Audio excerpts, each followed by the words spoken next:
जब मैंने उसका पहला टेस्ट लिखा था मेरे आए थे 37 मार्क्स और जब मैंने उसका लास्ट टेस्ट लिखा मेरे थे 76 मार्क्स। कितना अंतर है 30 से लेके 76। तो हेलो गाइस, कैसे हो आप सभी लोग। मेरा नाम है Shivang Pathak. Welcome back to another video. आज की इस वीडियो में हम बात करने वाले हैं कि किस तरीके से मैंने while being a non math student I scored 70 plus marks in quantitative aptitude and you could do the same.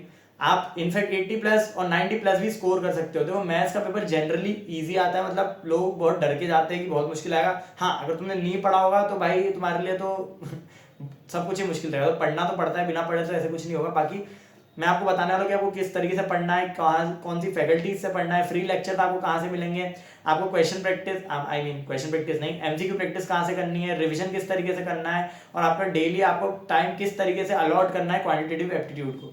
तो चलिए वीडियो को चालू करते हैं बिना किसी देरी के।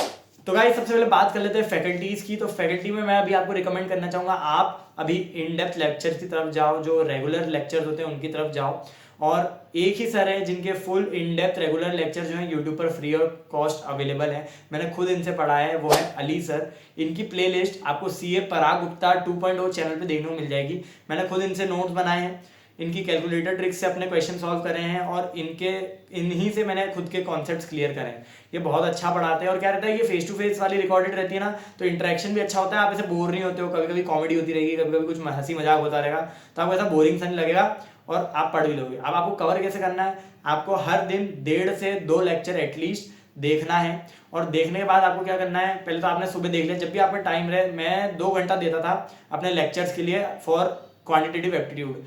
आप चाहो तो अल्टरनेटिव डेज पे दे सकते हो, एक दिन इको पढ़ लिया, एक दिन अकाउंट्स पढ़ लिया, एक दिन इको पढ़ लिया, एक दिन अकाउंट्स पढ़ लिया करके, या फिर आप हर दिन कर सकते हो। मैं तो हर दिन चारों सब्जेक्ट पढ़ता था, मेरा ऐसा था, क्योंकि मैं भूल जाता था अगर मैं एक दिन छोड़ के पढ़ता था, तो ऐसा था। पर क्या करता था, मैं लेक्चर देखता था, लेक्चर देखने के बाद मैं क्वेश्चन सॉल्व करता था। अब क्वेश्चन कहाँ से करते हैं, जैसे कि आईसीआई में तो बहुत कम एमसीक्यू वगैरह है, तो उसके लिए मैंने टेलीग्राम चैनल ज्वाइन कर रखे थे जिनमें बहुत सारे पीडीएफ वगैरह थे, जिनपे बहुत सारे पीवाईक्यू एमटीपी आरटीपी के जो कंपाइल्ड एमसीक्यूज रहते हैं वो थे। तो आप भी ऐसे टेलीग्राम पे कोई से भी चैनल ज्वाइन कर लो जिसपे ऐसे प्रोवाइड करते हैं और रोज अपनी प्रैक्टिस के लिए वो क्वेश्चन सॉल्व करते रहो। तो गाइस 1.5 से 2 घंटे करीब करीब के आपके लेक्चर देखो, उसके बाद आधे घंटे की आप एमसीक्यू प्रैक्टिस करो। जो कॉन्सेप्ट आज आपने करे हैं उनके, अब आप 2 तरीके से कर सकते हो। एक तो या तो आप टेलीग्राम चैनल ज्वाइन कर लो जहाँ पे पीवाईक्यू आरटीपी एमटीपीज के जो भी कंपाइल्ड एमसीक्यूज रहते हैं वो आपको मिल जाए, या फिर आप कोई से भी सर की प्लेलिस्ट देख सकते हो, चाहे वो अनुराग सर हो गए, शिवानी मैम हो गए, किसी की भी आप प्लेलिस्ट देख सकते हो जो एमसीक्यू सॉल्व कराते हो और उससे आपकी प्रैक्टिस होती रहेगी। अब सेकंड थिंग आपको क्या करनी है, आपने लेक्चर देख लिया, आपने क्वेश्चन प्रैक्टिस कर ली। अब आपको रात में जब आप रिवीजन करने बैठो, आपको एटलीस्ट आधा घंटा क्यूए को रिवीजन पे देना है। ज़्यादा टाइम नहीं लगता है क्यूए का रिवीजन करने में, तुरंत जल्दी जल्दी जल्दी आपका रिवीजन हो जाएगा। और उसके बाद आपको अपनी एक हैबिट बना लेनी है कि आपको सोने जाने से पहले एटलीस्ट 15 to 20 एमसीक्यू रोज लिखने हैं। तो गाइज ये तो बात हो गई कि आपको पढ़ना कहाँ से और पढ़ना कैसे है। अभी के लिए आप सिर्फ अली सर के साथ ही जाना। देखो वन शॉट लेक्चर में अभी आपको नहीं बोलूँगा, अगर ये लास्ट मंथ होता कि मतलब हाँ आपके पास एक ही महीना बचा है तो आपको मैं वन शॉट्स रिकमेंड करता, पर अभी आपके पास टाइम है तो आप अली सर के लेक्चर देखो, 2-2 लेक्चर देखो, एक दिन में कवर हो जाएगा, कोई चिंता करने की जरूरत नहीं है। अब दूसरी बात ये कि आपको उसके साथ साथ क्या करना चाहिए, तो अभी आपको सबसे पहले टारगेट करने चाहिए हाई वेटेज चैप्टर्स को। अब मैं खुद नॉन मैथ्स बैकग्राउंड से हूँ, मेरा मैथ्स बहुत खराब है, मतलब मेरे को तो इक्वेशन चैप्टर भी नहीं आता था। मैं इक्वेशन वाला जब अली सर की मैंने लेक्चर देखे थे, मैंने इक्वेशन स्किप कर दिया था। मैंने इक्वेशन पढ़ा है, मेरा कोर्स खत्म होने के बाद मुझे इक्वेशन से इतना डर लग गया था, मुझे समझ ही नहीं आ रहा था कि वो क्या हो रहा है, ए का पावर एक्स, बी की पावर एक्स, सी की पावर एक्स, समझ ही नहीं आ रहा था। तो अभी आप मैथ्स में सबसे पहले चालू करो मैथमेटिक्स ऑफ फाइनेंस से, उसके बाद सीक्वेंस एंड सीरीज से, उसके बाद परम्यूटेशन एंड कॉम्बिनेशन से। ये 3 मेरे को पर्सनली इजी लगे थे, तो मैं आपको ये 3 कह रहा हूँ। मैथमेटिक्स ऑफ फाइनेंस आपको करना है इन एनी केस। 14 मार्क्स का अकेला चैप्टर है ये, और इतने इजी एमसीक्यू आते हैं ना, इतने इजी आपको पेन उठाने की जरूरत नहीं पड़ेगी, आप कैलकुलेटर पे कर लोगे, वो 14 के 14 मार्क्स फ्री आपको मिल जाएंगे। तो मैथमेटिक्स ऑफ फाइनेंस आप करो हाई प्रायोरिटी पे, उसके बाद सीक्वेंस एंड सीरीज करो, उसके बाद परम्यूटेशन एंड कॉम्बिनेशन करो, और फिर रेशियो, प्रोपोर्शन, इंडाइसेस और लॉगरिथम ये करो। उसके बाद आप आ जाओ अपने स्टैटिस्टिक्स पे, और स्टैटिस्टिक्स में आपको कुछ भी नहीं छोड़ना है, नॉट अ सिंगल चैप्टर, कोई सा भी आपको चैप्टर छोड़ना नहीं है।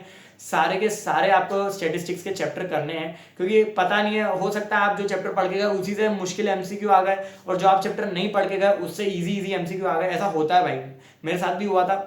जैसे कि मैं जो स्टेटिस्टिक्स का इंडेक्स नंबर वाला है, तो मैं वो पढ़ के गया था बहुत अच्छे से, क्योंकि वो बहुत इजी क्वेश्चन देता था। पर उसमें से डिफिकल्ट क्वेश्चन पूछ लिए, जिनमें से मेरे को 2 MCQ बने ही नहीं, 2 बने 2 नहीं बने, और दूसरे जो इजी थे वो भी मैं नहीं कर पाया था। तो ऐसा हुआ था। तो मैं बोलूँ स्टेटिस्टिक्स में तो पूरा सिलेबस करके जाना, LR में भी आपको पूरा सिलेबस करना है। अब आप स्टेटिस्टिक्स पूरा कर लोगे 40 मार्क्स, LR पूरा कर लोगे 20 मार्क्स, और जो मैंने आपको 3 चैप्टर गिना है वो अराउंड 25 मार्क्स का वेटेज रखते हैं। तो यहाँ पे आपकी 85 मार्क्स का कवरेज हो गया है। आपको इतना करना है, और उसके साथ में जो एक्स्ट्रा चैप्टर्स हैं, जो जैसे मैंने नहीं बताया, जैसे डिफरेंशियल और कैलकुलस हो गया, अगर आपको आता है, आप मैथ्स बैकग्राउंड से, तो अच्छी बात है, वरना बेफालतू सरमत खुजाना वो करने में बहुत डिफिकल्ट चैप्टर है, वो समझ भी नहीं आता है, दिमाग फट जाता है वो करते करते। तो गाइस क्यूए में आपको कुछ भी ज्यादा नहीं करना है, जितना मैंने इस वीडियो में बताया आपको उतना ही करना है। आपको लग रहा होगा यार भैया आपने तो ऐसा कुछ बताया नहीं, आपने तो बस फैकल्टी बता दी और बोल दिया कि रिवीजन कर लेना। तो भाई यही होता है, मैं तुम्हें कोई ऐसी चीज नहीं बता सकता कि तुम जो करोगे और गारंटीड पास हो जाओगे। मैं तुम्हें एक वे बता सकता हूँ कि किस तरीके से तुम्हें पढ़ना है, किस तरीके से तुम्हें अपना टाइम अलॉट करना है।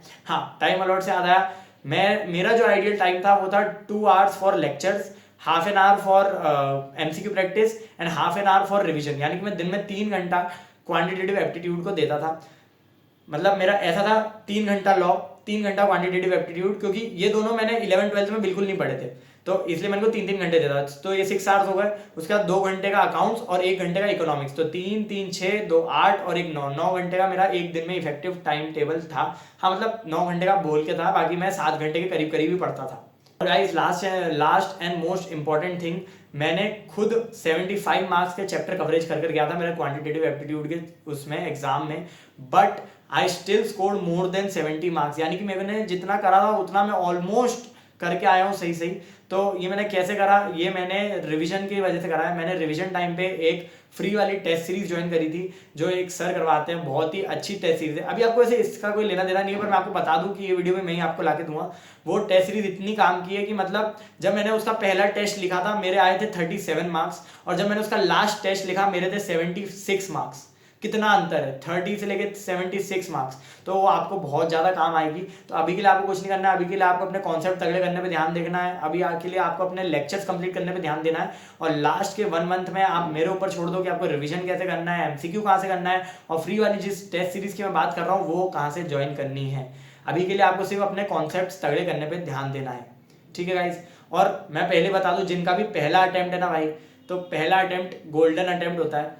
मैं बताऊं, अगर आप पहले अटेम्प्ट में फेल हो गए ना, तो भाई दूसरे अटेम्प्ट में तो आपको ऐसा लगेगा कि मैं फिर फेल हो ही जाता हूँ, मैं CA छोड़ देता हूँ, क्योंकि डर लगता है भाई। क्योंकि मैं पर्सनली बताऊं, अगर मैं फेल हो जाता ना मेरे पहले अटेम्प्ट में, तो मैं बहुत ज़्यादा डिमोटिवेट हो जाता हूँ, मैं दूसरा अटेम्प्ट और गंदे तरीके से लिखता। तो मैं बोलूँ पहला अटेम्प्ट आपका गोल्डन अटेम्प्ट रहता है। पहले अटेम्प्ट में अपनी जी जान लगा दो और इजीली पास हो सकते हो भाई।